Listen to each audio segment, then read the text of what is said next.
करके देखे हैं? हाँ, वो आपका छोटा छोटा पार्ट्स में जो है वो धीरे धीरे अपलोड हो रहा है उस पर। ठीक है, तो अब हम लोग क्या करते हैं, उसको ऑन किए हुए ना। ठीक, अब जो है हम लोग क्या करेंगे, इंटरनेट का जो पार्ट्स बच गया था, जो इंटरनेट में हम लोग सीख लिए थे, अब उसके आगे का जो है हम लोग सीखेंगे। ऐसे आप लोग जो है वो आधार कार्ड में करेक्शन वगैरह डाउनलोड करना जो हम बता ही दिए थे, और उसको देख ही लिए होंगे आप लोग। अब उसमें भी बता दिए थे आपका जो है वो जाति, आवासीय, आय, ईडब्ल्यूएस सर्टिफिकेट, और उसमें जो है आचरण प्रमाण पत्र।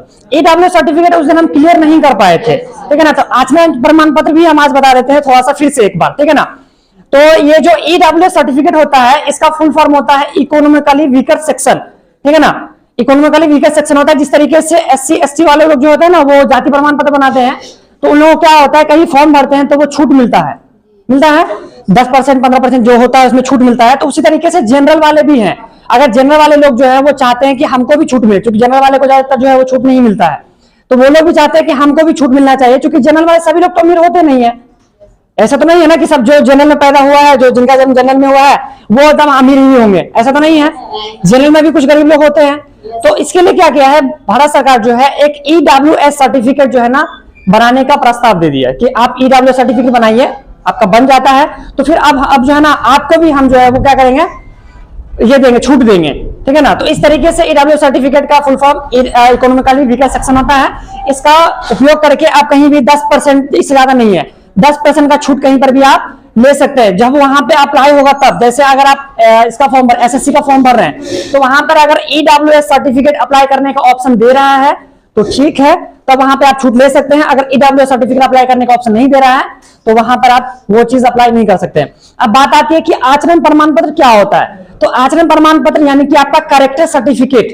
कैरेक्टर सर्टिफिकेट जनरली वहां पे यूज होता है जहां पर क्या होता है, ये होता है आचरण प्रमाण पत्र अप्लाई होता है। फॉर एग्जांपल कहीं भी आप फॉर्म भर रहे हैं तो वहां पर आपका आचरण किस तरीके से है, आपके गांव में किस तरीके से आपका आचरण है, आपके ऊपर कोई केस तो नहीं है, या आप बड़े के क्राइम तो नहीं कर लिए हैं, तो इसको लेकर क्या कर दिया है कि आपका जो आचरण प्रमाण पत्र बना करके सरकार के पास आपका डेटा रहता है। जैसे आपके पास अगर आपका कोई अगर केस होता है आपके ऊपर में, तो वो क्या होता है ना, सरकार के पास उसका ये चला जाता है, केस होता है तो वो ऑनलाइन हो गया सब कुछ, तो पोर्टल पे शो करता है कि इन्होंने ये क्राइम किया था और इसके लिए इनको जो है वो ये सजा मिला है।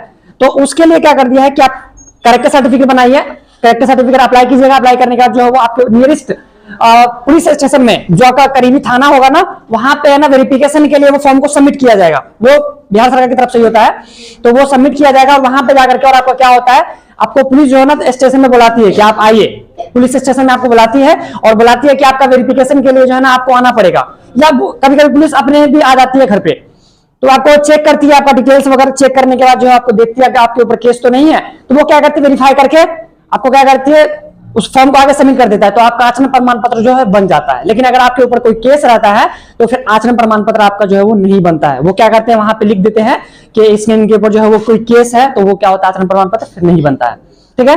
तो इस तरीके से आप आचरण प्रमाण पत्र बना सकते हैं। उसमें भी वही चीजें, पिछले 2 साल का डेटा जो है आचरण प्रमाण पत्र में मांगा जाता है। जब आप फॉर्म को अप्लाई करते हैं तो पिछले 2 साल आप कहां थे और क्या कर रहे थे, वो डेटा आपसे मांगा जाता है। और वही तरीका है अप्लाई करने का, बेसिक डिटेल्स, फोटो, आधार, ये आपके पास होना चाहिए। और वही चीजें आप जैसे जिस तरीके से निवास प्रमाण पत्र अप्लाई करना सिखाए हैं, उसी तरीके से वो भी अप्लाई कर सकते हैं आप। नेम, फादर्स नेम, और यानी कि फैमिली डिटेल्स पूरा मांगता है, वहां पे फैमिली डिटेल्स आप देते हैं। उसके बाद जो है वहां पर आपका जो है वो इनकम मांगा जाता है कि आपके पिताजी आप कितना इनकम 1 साल में कर लेते हैं। फिर आपका जो है पिछले 2 साल का डेटा मांगा जाता है। फिर उसमें जो है वो नीचे में कैप्चा कोड डालने के लिए कहा जाता है। फिर उसका नेक्स्ट स्टेप कहा जाता है। फिर वहां पे जाकर के आप आधार कार्ड का फोटो देते हैं, इस तरीके से यहाँ पे दिए हैं, और फिर अप्लाई कर देते हैं, तो फिर रिसीविंग आपको संग वहीं पर मिल जाता है, ठीक है ना। और उस रिसीविंग को लेकर के आप फिर वो डाउनलोड भी कर सकते हैं।